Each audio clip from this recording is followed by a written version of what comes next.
Hi, you're welcome back.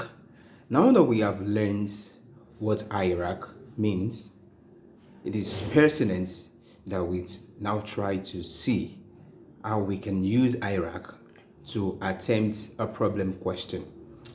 Now, what you can see on the screen is a problem question. It's a unilag question on criminal law. And when you look at this, you see that it is more of a story. Mr. Ojo Ayesoro and Mrs. Bimbo Ayesoro live, in Lagos State. They've been married for 10 years without any child. This is a story, so this is exactly how a problem question looks like. You see where I highlighted Mrs. Ayesoro held Cynthia, by her ties and stripped her naked while Mr. Ayesoro proceeded to have intercourse with her. This is a story.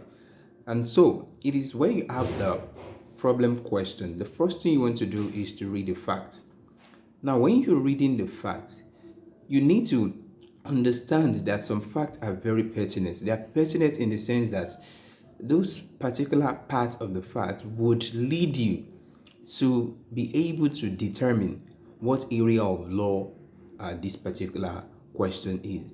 And I have highlighted some of the relevant facts.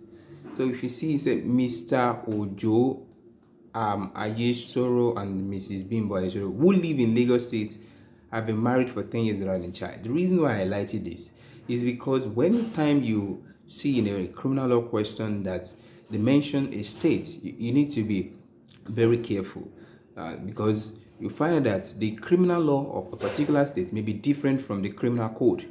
And if a state has been mentioned, it then means that you need to pay attention to a particular provision in that of the state. So we have the criminal law of Lagos State. We used to have that of 2011, but the current law is the criminal law of Lagos State of 2015. And that is the reason why I highlighted this. You see Lagos State, you pay attention that there may be a point where